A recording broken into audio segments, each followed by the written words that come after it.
আসসালামু আলাইকুম, welcome back to my channel. আজ আমি তোমাদের সাথে শেয়ার করব আলুর দম রেসিপি। সো দেখতে থাকো। আমার ভিডিওটি ভালো লাগলে অবশ্যই একটি লাইক এবং চ্যানেলটিকে অবশ্যই সাবস্ক্রাইব করবে। প্রথমে আলুগুলো ধুয়ে আমি সিদ্ধ করতে বসিয়ে দিলাম। তারপর এখানে কেটে নিয়েছি টমেটো, কাঁচামরিচ, ধনেপাতা কুচি। প্রায় 5-10 মিনিট আলুগুলো সিদ্ধ হওয়ার পরে এখানে আমি দিয়ে দিলাম হলুদ, সামান্য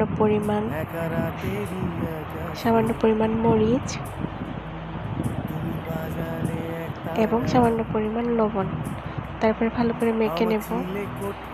চুলায় আমি প্যান বসিয়ে দিলাম। তারপরে সামান্য পরিমাণ তেল দিয়ে এই আলুগুলো হালকা করে ভেজে নেব।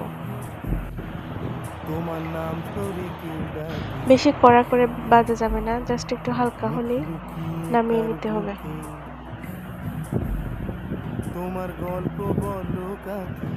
এবার আমি আলুগুলো তুলে নেব।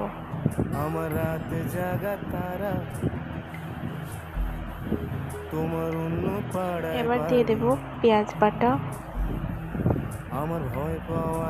একটু নেড়ে নেব। তারপর টমেটো কুচি, মরিচ কুচি দিয়ে নেড়ে নেব। একটু হালকা ভাজা ভাজা করব।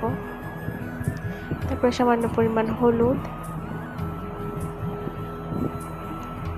ধনে গুঁড়ো, মরিচ গুঁড়ো দিয়ে দেব। তারপরে হালকা একটু পানি দিয়ে আবার একটু কষাবো।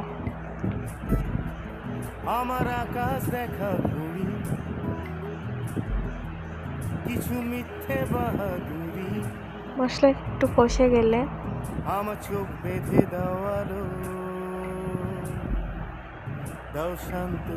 এবার এখানে অ্যাড করব আলুগুলো।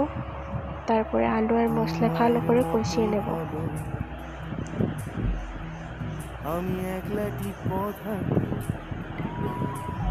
প্রায় 2-3 মিনিট এই আলু আর মশলা কষানোর পরে এখানে আমি দিয়ে দেবো গরম মশলা, তারপরে দিয়ে দেবো ম্যাজিক মশলা, দিয়ে ভালো করে পানি দিয়ে ভালো করে কষিয়ে নেব।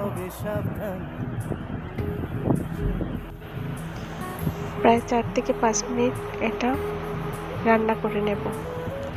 লাস্ট পর্যায়ে ধনেপাতা কুচি দিয়ে একটু নেড়ে ছেড়ে নামিয়ে নেব। এই যে হয়ে গেল আমার আলুর দম।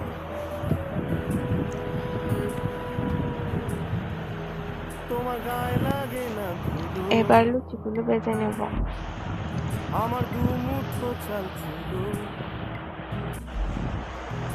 এই যে আমার লুচি আর আলুর দম রেডি।